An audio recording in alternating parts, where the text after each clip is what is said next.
Halo semuanya, jadi pada kesempatan kali ini kami dari kelompok 2 akan mempresentasikan materi dari mata kuliah Manajemen Konstruksi Interior. Di sini ada tim kami, yaitu yang pertama ada saya sendiri, Muhammad Gani Bumi Persada dengan NIM 10603240094. Ada Ahmad Fahri Fadilah dengan NIM 10603240053. Selanjutnya ada Hasnan Nafisa Rizky dengan NIM 10603240028. Ada Putri Ramadhani dengan NIM 10603240083. Dan yang terakhir ada Rianisa Fajri dengan NIM 10603240008. Nah, pada pertemuan pertama kita membahas definisi dari manajemen proyek itu sendiri. Nah, definisi dari manajemen yaitu suatu proses yang terdiri dari aktivitas-aktivitas untuk merencanakan, mengatur, memobilisasi sumber daya manusia atau SDM, dan melaksanakan pengendalian untuk mencapai tujuan, yang mana statement itu dikeluarkan oleh Henry Fayol pada tahun 1916. Yang mana di sini ada urutannya, yaitu yang pertama adalah perencanaan, lalu pengorganisasian, pengarahan, koordinasi, lalu mengontrol, yang mana itu disebut dengan siklus manajemen. Jadi dapat disimpulkan bahwa manajemen proyek adalah semua proses manajemen mulai dari perancangan hingga pengawasan untuk mencapai tujuan tertentu. Di sini ada definisi dari The Project Management Institute atau PMI dari USA tahun 2004, mendefinisikan proyek sebagai upaya sementara yang dilakukan untuk menciptakan produk atau layanan yang unik. The UK Association of Project Managers pada tahun 2006 mendefinisikan sebuah proyek sebagai usaha yang terpisah dengan tujuan yang ditetapkan, seringkali termasuk tujuan waktu, biaya, dan kualitas atau kinerja. Dan yang terakhir ada dari The British Standard Institute BS 6079 1/2002, yang mana dikeluarkan pada tahun 2002, mendefinisikan proyek sebagai serangkaian kegiatan terkoordinasi yang unik dengan titik awal dan akhir yang pasti yang dilakukan oleh individu atau organisasi untuk memenuhi tujuan tertentu dengan jadwal, biaya, dan parameter kinerja yang ditentukan.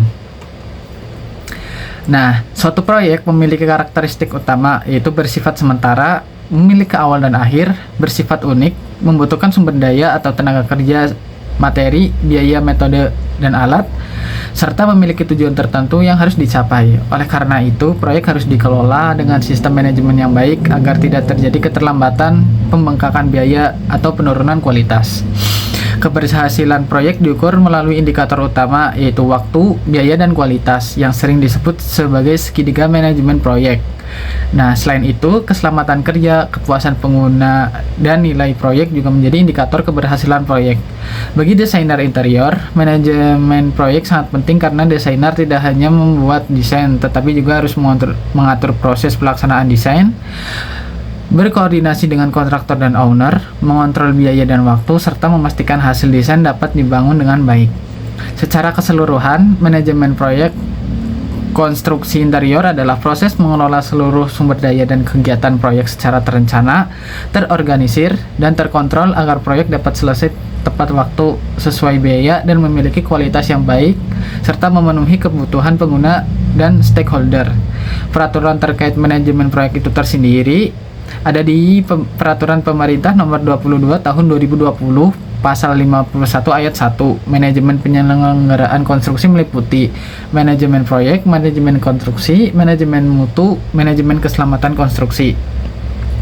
Selanjutnya, Peraturan Pemerintah Nomor 14 Tahun 2021, Pasal 51A Ayat 1 butir A menjelaskan tugas konsultan manajemen konstruksi melaksanakan penjaminan mutu atau quality assurance, pelaksanaan pekerjaan mulai dari tahapan persiapan, pengadaan, persiapan dan pelaksanaan pemilihan, pelaksanaan konstruksi sampai dengan serah terima akhir pekerjaan. Selanjutnya akan dijelaskan oleh teman saya. Izin memperkenalkan diri, nama saya Rianisa Fajri Aradia dengan NIM 10603240008. Untuk materi pertemuan 2 ini, ada beberapa materi yang dibahas, yaitu ada fungsi manajemen proyek, lalu ada tahapan dalam manajemen konstruksi atau proyek, terus yang ketiga ada manajemen sumber daya 5M, lalu yang terakhir ada indikator kinerja proyek. Untuk poin yang pertama yaitu ada fungsi manajemen proyek.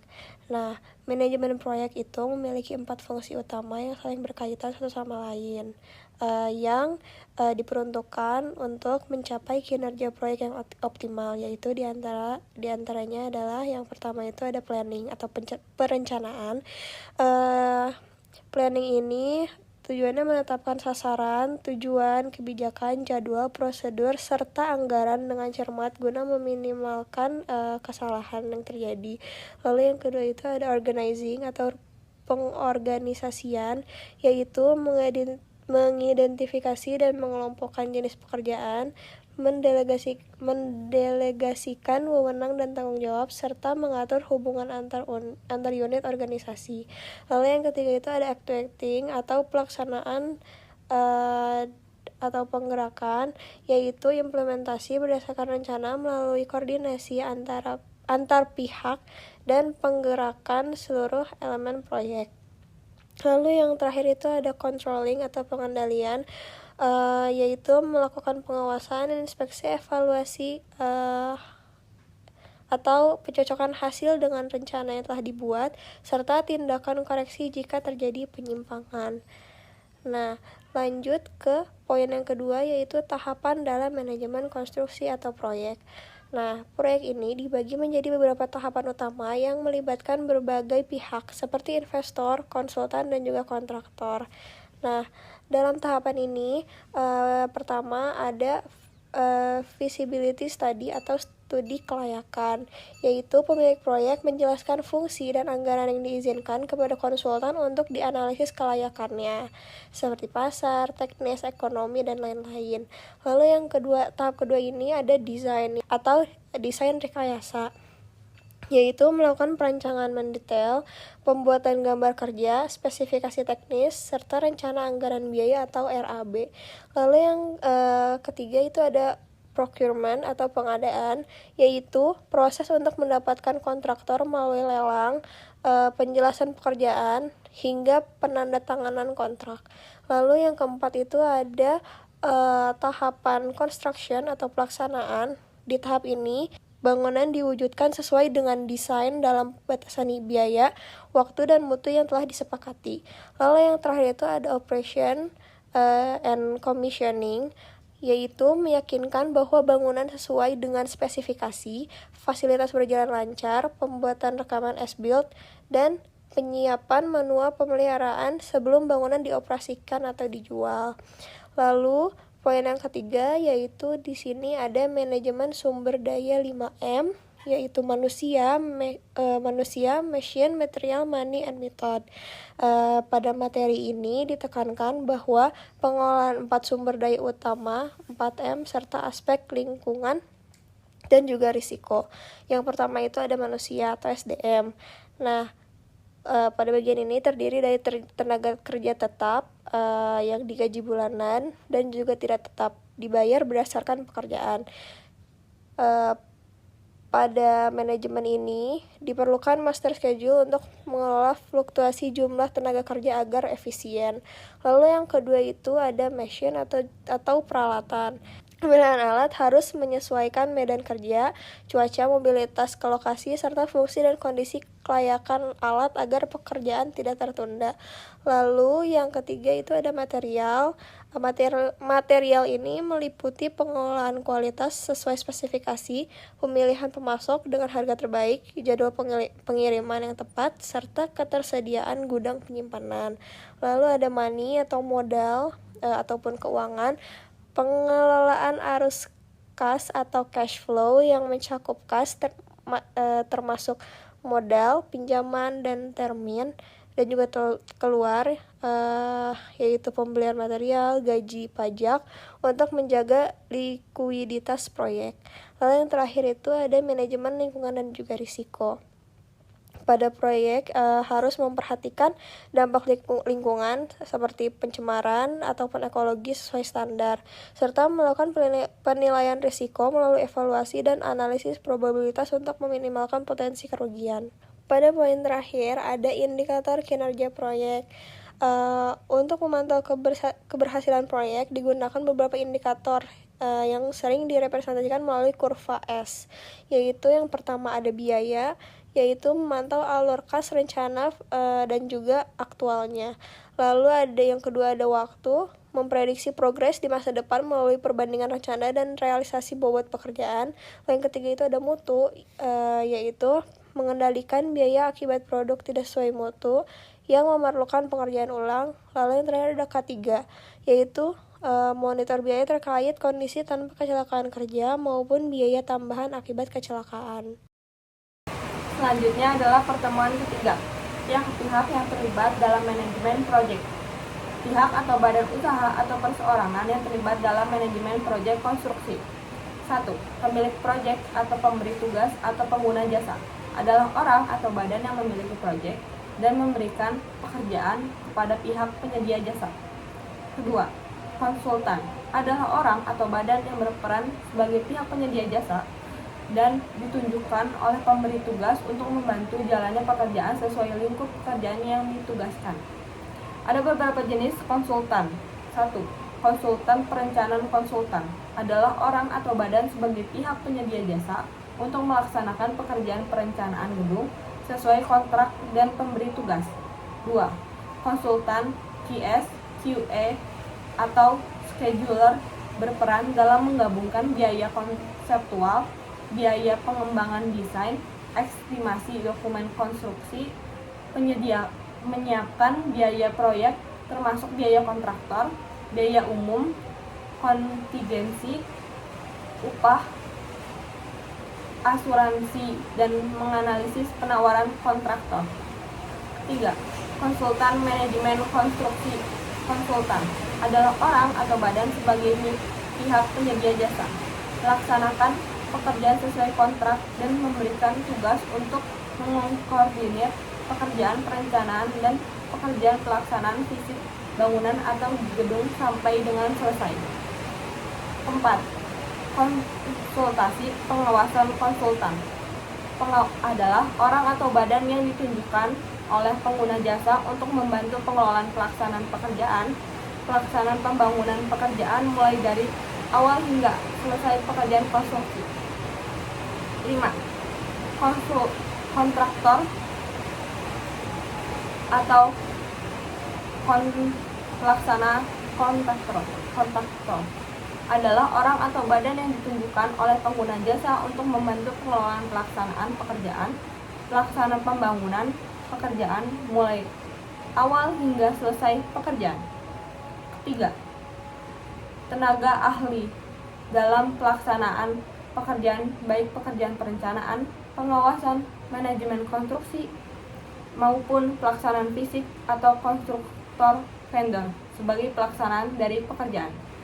Selanjutnya adalah integrasi project delivery atau disingkat IPD. Adalah pendekatan penyelesaian proyek yang mengintegrasikan sistem, struktur bisnis, dan praktik ke dalam proses yang memanfaatkan bakat dan wawasan semua peserta untuk mengoptimalkan hasil proyek, meningkatkan nilai bagi pemilik, mengurangi pemborosan, dan memaksimalkan efisiensi melalui semua fase desain, fabrikasi, dan konstruksi. Pemilihan penyedia barang atau jasa konsultan kontraktor di Indonesia. Definisi pelelangan tender. Pelelangan adalah serangkaian kegiatan atau metode untuk menyediakan barang dan jasa dengan cara menciptakan persaingan yang sehat di antara para penyedia barang atau jasa yang setara dan memenuhi persyaratan berdasarkan metode dan tata cara tertentu yang telah ditetapkan dan diikuti oleh pihak-pihak yang terkait secara taat asas sehingga akan terpilih penyedia yang terbaik. Wolfram Elfrianto. Selanjutnya adalah definisi pelelangan yang lainnya. Pelaksanaan tender atau seleksi internasional dilakukan sesuai dengan Peraturan Presiden Nomor 16 Tahun 2018 tentang pengadaan barang atau jasa pemerintahan dan Peraturan Lembaga Kebijakan Pengadaan Pemerintah yang mengatur tentang pelaksanaan pengadaan barang atau jasa melalui penyedia. Prinsip pelelangan. 1. Efisiensi, tata cara menggunakan dana dan daya terbatas untuk dapat mencapai sasaran. 2. Efektif, sesuai kebutuhan dan dapat memberikan manfaat yang sebesar-besarnya sesuai sasaran yang ditetapkan. 3. Terbuka dan bersaing, secara sehat di antara penyedia barang atau jasa yang setara. 4. Transparan, semua informasi syarat teknis, administrasi, tata cara evaluasi, hasil evaluasi, dan penetapan pemenang terbuka. 5. Adil dan tidak diskriminatif. 6. Akuntabel dan terukur dapat dipertanggungjawabkan. Jenis-jenis cara pelelangan. 1. Pelelangan umum. 2. Pelelangan terbatas. 3. Pelelangan sederhana. 4. Pelelangan pemilihan langsung. 5. Penunjukan langsung. 6. Pengadaan langsung. 7. Swakelola. Persyaratan mengikuti tender. 1. Peserta harus memiliki SIUP, surat izin usaha perdagangan. 2. Mengajukan formulir keikutsertaan. 3. Melunasi kewajiban pajak.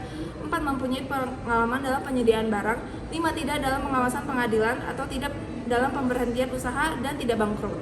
6. Tidak terdaftar dalam daftar hitam di suatu instansi. 7. Memiliki kemampuan memasok sesuai dengan paket pemasok. 8. Mempunyai surat dukungan keuangan dari bank. 9. Membuat pernyataan kompetensi dan kemampuan usaha. 10. Memiliki alamat usaha yang jelas. 11. Memiliki surat keterangan ahli SKA personil teknis yang terlibat. Azas lelang. 1. Azas publisitas. 2. Azas persaingan. 3. Asas kepastian. 4. Asas pertanggungjawaban. 5. Asas efisiensi. Baik, berikut adalah tahapan pelelangan umum. 1. Pelelangan umum. 2. Pendaftaran dan pengembalian dokumen lelang. 3. Penjelasan. 4. Pemasukan penawaran. 5. Pembukaan penawaran. 6. Evaluasi penawaran. 7. Klarifikasi. 8. Penetapan pemenang. 9. Pengumuman pemenang. 10. Masa sanggah. 11. Penunjukan penyedia. 12. Penanda tangganan kontrak. Selanjutnya di pertemuan 5, materi yang berjudul metode kontrak proyek konstruksi. Berikut rangkuman dari dokumen mengenai manajemen proyek interior, kontrak konstruksi. Yang pertama, yang ke-1, metode kontrak proyek konstruksi. Terdapat 5 metode utama dalam pelaksanaan kontrak konstruksi. Metode kontrak umum, yaitu atau design bid build, yaitu kontrak dibuat antara pemilik proyek dan kontraktor utama atau main kontraktor. Biasanya digunakan untuk proyek skala besar, sektor swasta seperti pembangunan hotel. Selanjutnya, metode kontrak terpisah. Pemilik memberikan pekerjaan secara terpisah kepada beberapa kontraktor spesialis tanpa melibatkan kontraktor utama. Jadi owner harus melakukan manajemen proyek sendiri. Contohnya pada pembangunan gedung bertingkat atau jalan tol oleh BUMN atau korporasi. Selanjutnya, metode kontrak swakelola, yaitu pemilik proyek mendanai, merancang, melaksanakan dan mengawasi proyeknya sendiri tanpa kontrak dengan pihak luar untuk pekerjaan tersebut. Hal ini menghemat biaya pelelangan dan overhead kontraktor. Selanjutnya, metode rancang bangun atau design and build, yaitu pemilik membuat kontrak tunggal dengan satu kontraktor yang memiliki kemampuan merencana sekaligus melaksanakan fisik bangunan. Ya, lalu metode manajemen konstruksi atau construction manager at risk, yaitu melibatkan manajemen konstruksi yang menjembatani pemilik dengan kontraktor dan tim perencana, yaitu arsitektur, struktur, dan lain-lain. Yang kedua, bentuk organisasi proyek konstruksi. Organisasi proyek berdasarkan hubungan kontraktualnya terbagi menjadi tersebut. Yang pertama, tradisional, memisahkan konsultan perencana dengan kontraktor utama tunggal. Umumnya menggunakan jenis kontrak harga tetap atau fixed cost atau harga satuan, yaitu atau unit price. Yang kedua, selanjutnya swakelola, yaitu pemilik bertanggung jawab penuh atas perencanaan dan pelaksanaan. Namun pekerjaan tetap bisa didelegasikan kepada subkontraktor jika diperlukan. Selanjutnya, putar kunci atau turnkey project, yaitu satu organisasi melakukan seluruh aktivitas dari perancangan hingga pengujian operasional sebelum diserahkan kepada pemilik. Dikenal juga dengan istilah BOOT, yaitu Build, Own, Operate, Transfer atau BOT, Build, Operate, dan Transfer. Yang ketiga, proyek putar kunci secara spesifik. Berdasarkan Perpres nomor 118 tahun 2020, proyek ini mencakup pengadaan teknologi secara lengkap, mulai dari pengkajian atau asesmen, rancang bangun, hingga implementasi pengoperasian. Proyek ini dicirikan dengan adanya kontraktor utama tunggal. Pada pertemuan 6 ini dibahas mengenai manajemen keselamatan dan juga kesejahteraan kerja atau K3. Yang pertama itu dibahas mengenai dasar dan juga pengertian dari K3. Yang pertama itu definisi dari K3. K3 adalah ilmu pengetahuan untuk mencegah terjadinya kecelakaan di tempat kerja. Nah, untuk filosofi K3 sendiri itu ada karena untuk upaya menjamin keutuhan dan juga kesempurnaan jasmani serta rohani tenaga kerja dan masyarakat menuju kemakmuran. Nah, untuk keilmuan itu sendiri berdasarkan usaha untuk mencegah kecelakaan, penyakit akibat kerja, kebakaran, peledakan, dan pencemaran lingkungan. Nah, untuk lambang K3 itu sendiri berbentuk palang hijau yang diartikan sebagai bebas kecelakaan atau PHK dengan roda gigi 11 yang berarti 11 bab Undang-Undang Nomor 1 Tahun 1970 di atas dasar putih yang berarti bersih dan juga suci.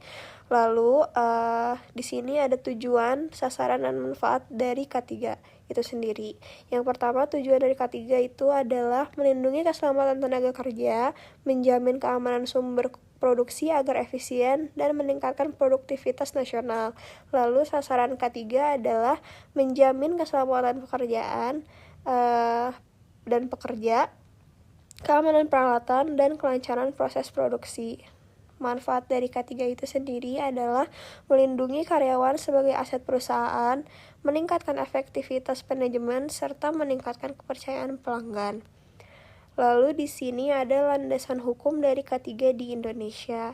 Ada beberapa peraturan utama yang mendasari penerapan K3, yaitu yang pertama ada Undang-Undang Nomor 1 Tahun 1970 tentang keselamatan kerja, lalu ada juga Undang-Undang Nomor 2 Tahun 2017 tentang jasa konstruksi, lalu yang terakhir ada Peraturan Menteri Pekerja Umum Nomor 5 Tahun 2014 tentang pedoman SMK 3 konstruksi bidang PU.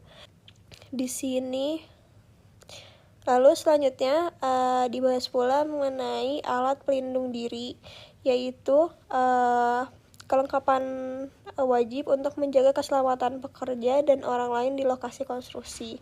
Yang pertama itu ada pelindung kepala dan juga wajah seperti safety helmet ataupun face shield untuk seperti percikan kimia atau logam, dan juga ada masker untuk melindungi wajah dari zat racun dan juga debu. Lalu ada pelindung telinga seperti earplug dan juga earmuff. Lalu ada pelindung tubuh dan tangan seperti pakaian pelindung untuk menghindari bahaya kimia atau panas, dan sarung tangan untuk mencegah luka sayat dan juga iritasi. Lalu yang terakhir ada pelindung kaki seperti safety shoes untuk mencegah kaki tertusuk benda tajam atau tertimpa benda berat. Yang terakhir dijelaskan pula mengenai rambu-rambu K3 menggunakan warna-warna standar seperti merah yang berarti tanda bahaya, kebakaran, ataupun larangan berhenti. Lalu yang kedua itu ada oranye yang berarti peringatan waspada untuk situasi yang dapat menyebabkan cedera serius. Lalu yang ketiga itu ada warna kuning yang berarti tanda waspada untuk potensi luka ringan seperti lantai licin. Lalu yang keempat itu ada warna hijau yang berarti tanda keamanan, lokasi P3K atau arah evaluasi. Lalu yang terakhir itu ada warna biru yang berarti tanda instruksi umum atau kewajiban penggunaan APD tertentu. Selanjutnya adalah pertemuan ke-7, acuan pembuatan KAK atau TOR. Format TOR atau TOR. 1. Latar belakang. 2. Maksud dan tujuan. 3. Sumber dana. 4. ruang lingkup pekerjaan. 5. Syarat-syarat penyedia barang. 6. Dasar hukum. Inquiry letter. Surat yang dibuat oleh pengguna jasa atau klien kepada penyedia jasa atau supplier atas permintaan kebutuhan jasa atau barang dan hal lainnya yang bersifat resmi. Surat dibuat berdasarkan informasi yang didapat dari koran, majalah, relasi, dan sumber lainnya yang berisikan pernyataan untuk membeli barang sekaligus permintaan lainnya. Dengan mengirimkan surat permintaan, kita bisa mengetahui penawaran yang diberikan oleh supplier mengenai harga barang yang ada. Jika cocok, proses pembelian akan terjadi sesuai dengan semua permintaan yang telah dibuat. Inquiry letter dan contohnya. Sebuah jenis surat permintaan atau permohonan informasi tentang suatu produk, jasa, lowongan pekerjaan atau informasi bisnis lainnya. Pada umumnya, fungsi umum dari surat ini adalah untuk merespons suatu periklanan dari sumber-sumber informasi seperti surat kabar, majalah, atau media elektronik tentang suatu produk atau jasa yang kita tertarik dengan informasi yang diperoleh tersebut. Biasanya, surat ini merupakan sebuah langkah awal dalam membangun sebuah bisnis atau kerjasama dari dua pihak, yakni penyedia produk atau jasa dan pembeli produk atau jasa tersebut. Dalam surat ini ada beberapa hal yang dibahas oleh si penyedia jasa atau produk yang merupakan pertanyaan dari pembeli agar dapat membantu pembeli itu sendiri untuk mengetahui informasi tentang produk atau jasa tersebut. Hal-hal ini menyangkut A. Nama dan jenis produk. B. Spesifikasi produk yaitu tipe, ukuran, kualitas, kapasitas, dan lain-lainnya. D. Potongan harga. E. Cara pembayarannya dari pembeli ke penjual. F. Cara penyerahan produk dari penjual ke pembeli dan kemudahan yang memungkinkan diperoleh pembeli seperti garansi dan lain-lainnya. Inquiry atau undangan tender. Klien atau pengguna jasa mengundang desainer untuk melakukan kerjasama. 1. Pekerjaan yang dilakukan. 2. Jasa waktu pekerjaan. Yang ketiga, perkiraan biaya yang dianggarkan. Pertemuan 8. Bill of Quantity (BOQ).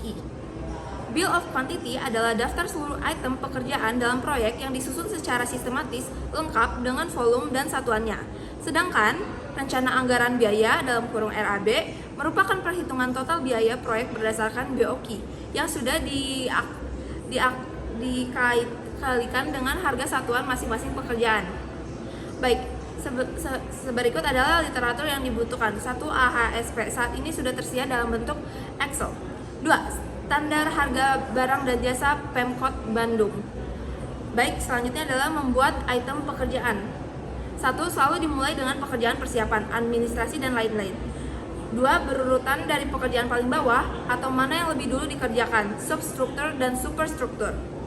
3. Tentukan semua item pekerjaan yang akan dilakukan berdasarkan file AHSP.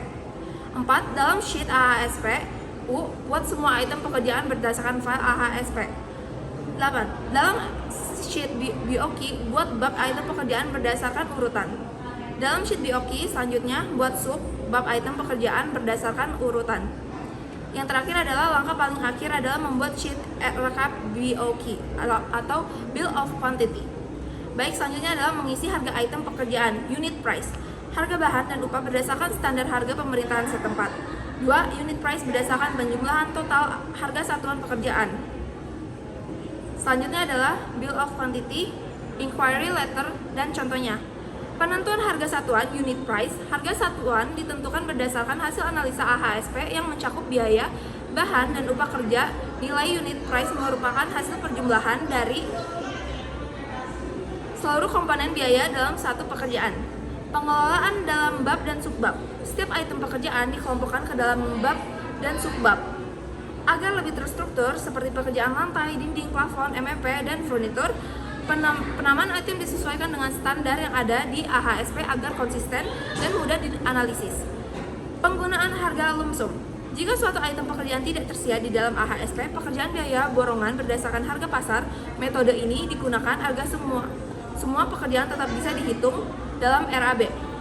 Pada tahap terakhir dibuat rekapitulasi BOQ atau RAB yang berisi subtotal pekerjaan konstruksi, 2. Jasa kontraktor 10%, 3. Pajak, keempat total biaya keseluruhan.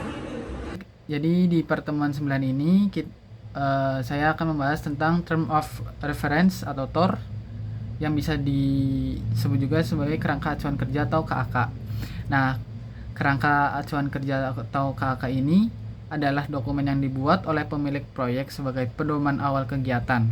Dokumen ini berisi penjelasan lengkap mengenai tujuan, latar belakang, ruang hidup, waktu, pelaksana, hingga estimasi biaya proyek.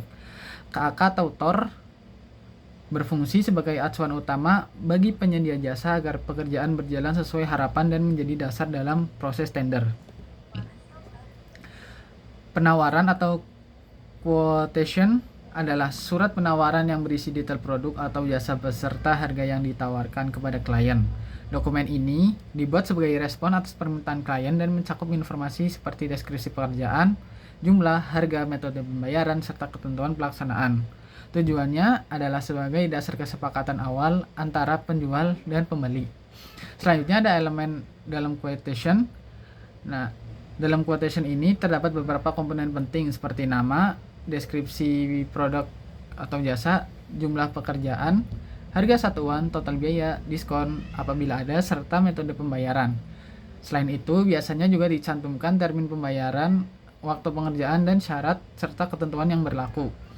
Selanjutnya ada surat perjanjian kerjasama PKS atau MOU yang mana berisi dokumen resmi yang mengikat kedua belah pihak dalam suatu proyek.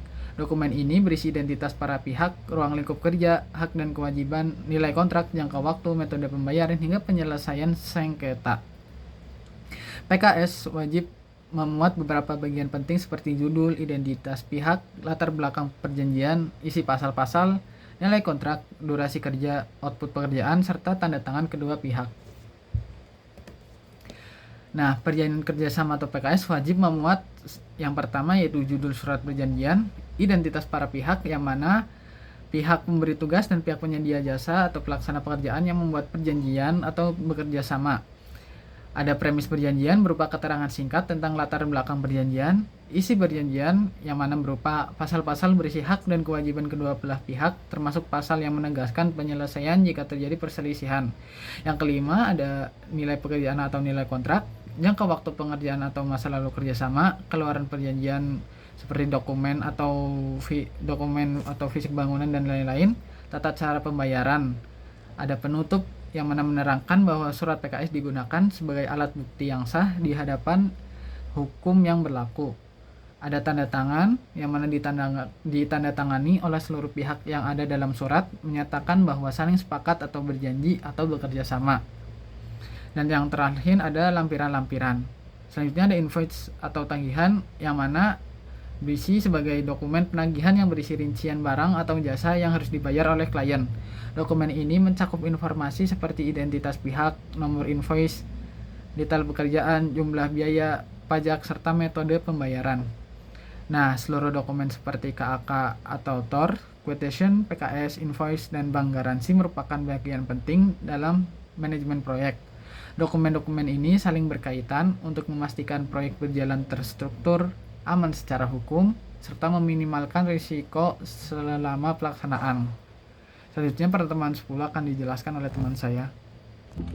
Oke, pertemuan terakhir yaitu pertemuan 10 dengan judul menyusun estimasi biaya dan rencana anggaran biaya atau RAB. Pengertian, perkiraan biaya upah dan bahan yang dibuat sebelum proyek dilaksanakan agar berjalan efisien. Fungsi yaitu pedoman kontrak, alat kendali penghematan, penentu harga jual properti, dasar perhitungan pajak PPN 10%. Langkah utama penyusunan. Yang pertama, hitung volume, yaitu menentukan kuantitas setiap item pekerjaan, misal meter persegi atau meter kubik berdasarkan gambar kerja. Yang kedua, analisa harga satuan.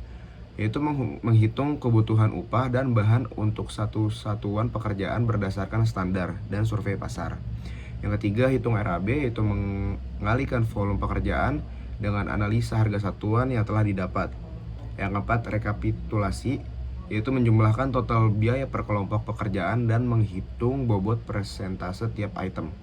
Yang kelima, kurva S, yaitu membuat grafik hubungan antara kumulatif biaya dan waktu untuk memantau progres pekerjaan. Data dan faktor pendukung penyusunan. Data dan faktor pendukung penyusunan memerlukan gambar rencana, spesifikasi teknis, dan harga terbaru. Akurasi estimasi ini dipengaruhi oleh produktivitas pekerja, ketersediaan material, cuaca, serta kemampuan manajemen. Sekian dari kelompok kita, kurang lebihnya mohon maaf. Terima kasih.